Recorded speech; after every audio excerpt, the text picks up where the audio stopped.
अस्सलाम वालेकुम फ्रेंड्स, उम्रा पर जाने वालों के लिए बहुत बड़ी खुशखबरियां निकलकर सामने आ गई हैं। तमाम पाबंदियां खत्म हो रही हैं। उम्रा ज़ायरीन मक्का मदीना एयरपोर्ट से जब बाहर निकलते हैं तो 20 मिनट के अंदर अंदर इनको नुसुक के नुमाइंदे जो हैं वो गाड़ी में बिठाकर मक्का के लिए रवाना कर देते हैं। और जैसे ही मक्का पाक में ये पहुंचते हैं फौरी तौर पर इनको रूम अलाट कर दिया जाता है। आगे इनकी मर्जी होती है, वहां पे रेस्ट करनी है थोड़ी देर रेस्ट करें, अदरवाइज वैसे बेहतर है रेस्ट आप कर लें। दम का ख्याल रखें हराम की पाबंदियों का, और रेस्ट करने के बाद आप उम्रा करने के लिए फौरी तौर पे चले जाएं। क्योंकि उम्रा करने में तवाफ आपने करना, सफ़ा मरवा करना, हलक कसर करवाना, इस पर भी आपके 2 घंटे से ज़्यादा टोटल टाइम लग जाता है। इसके अलावा आपको बताते चलें 3 महीने वालों के लिए भी बहुत ज़्यादा नरमियाँ पैदा हो चुकी हैं। मैंने आपको कहा था कि थोड़े दिन आप सब्र करें। अनएक्सपेक्टेडली बड़ी तेज़ी के साथ सऊदी अरबिया नरमियाँ करता जा रहा है, सख्ती कम हो रही है। मतलब जिस हिसाब से सऊदी अरबिया ने हार्ड पॉलिसी बनाई थी तो नज़र यही आ रहा था कि इस पॉलिसी के मुताबिक अब बहुत ज़्यादा सख्तियाँ पैदा होंगी, मसाइल सामने आएंगे। लेकिन ऐसा अल्हम्दुलिल्लाह अभी तक कुछ भी सामने नहीं आ रहा, बल्कि फैसिलिटीज मिल रही है। उम्रा ज़ायरीन बहुत ज़्यादा खुश है। 3 महीने वालों के लिए एयरपोर्ट पर सिर्फ वीज़ा और टिकट देखा जा रहा है, ना होटल बुकिंग देखी जा रही है, ना ट्रांसपोर्ट देखी जा रही है। ये पाकिस्तान इंडिया के एयरपोर्ट्स की बात कर रहा हूँ। सऊदी अरबिया अगर आप मक्का में जाते हैं तो मक्का में आपसे ट्रांसपोर्ट होटल वगैरह देखे जाते हैं, नुसुक के नुमाइंदे चेक करते हैं। इसीलिए मैंने आपको कहा था 3 महीने जो लोग जाते हैं डेफिनेटली वो अपने रिश्तेदारों को मिलने जाते हैं।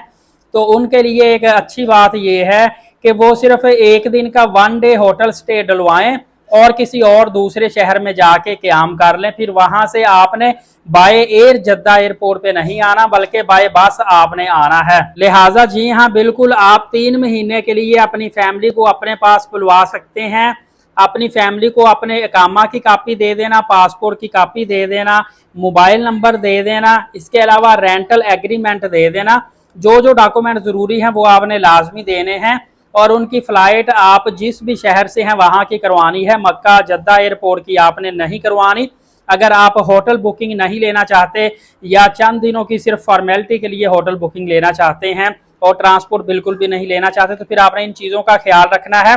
थोड़ा सा रिस्की है क्योंकि पॉलिसी कुछ और है और ये पॉलिसी के अगेंस्ट चीज़ें हैं, लेकिन ये चीज़ें काम कर रही हैं। इसके बावजूद भी आपने अपनी एहतियात लाजमी करनी है, क्योंकि लोगों के तजर्बात और लोगों के जो प्रैक्टिकली वहाँ पे गए हैं उनके हवाले से मैं आपको मालूमात दे रहा हूँ। जिम्मेदारी आपकी अपनी ही होगी। इसके अलावा काफ़ी मेरे भाई जो America, Europe, Australia, Canada, UK वगैरह दूसरे बड़े ममालिक में रहते हैं वो बार बार पूछते हैं कि हमारे लिए भी यही है। तो भाईजान, आपके पास अगर वैलिड वीज़ा है और आप किसी बड़े कंट्री में इस वक्त मुकीम है या आपके पास पासपोर्ट है तो आपके लिए बहुत ज़्यादा नरमियाँ हैं। आपके लिए कुछ और पॉलिसीज़ है। ये मिडिल ईस्ट वालों के लिए पॉलिसी है, खासकर जिन मुल्क से ज़्यादा बेकारी और इलीगल इमिग्रेंट्स जाते हैं उन ममालिक के लिए पॉलिसी और सख्तियाँ हैं।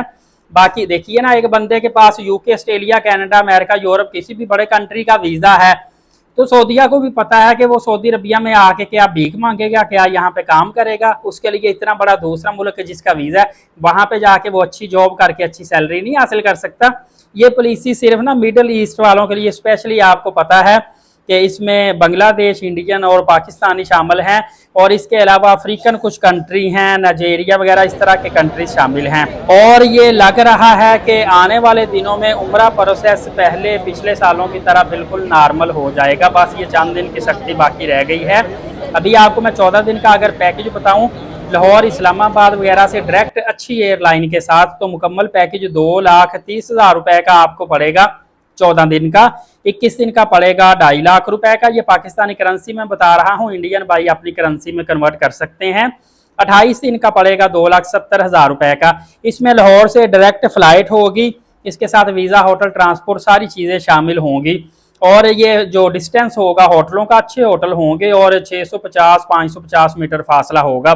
इसके अलावा फैमिली विजिट वीज़े लगना शुरू हो गए हैं। प्रोसेस थोड़ी सी स्लो है लेकिन बाहरहाल प्रोसेसिंग शुरू हो चुकी है। इसके अलावा हज 2026 के लिए लोगों ने पूछा था तो सऊदी अरबिया ने बाकायदा तौर पर ऐलान कर दिया है कि 5500 रियाल मना में खैमे वगैरह जो लगते हैं, जगह जो मुख्तस होती है, उसके लिए पहली जो किस्त आपने अगस्त में देनी है 5500 रियाल आपने जमा करवाने हैं।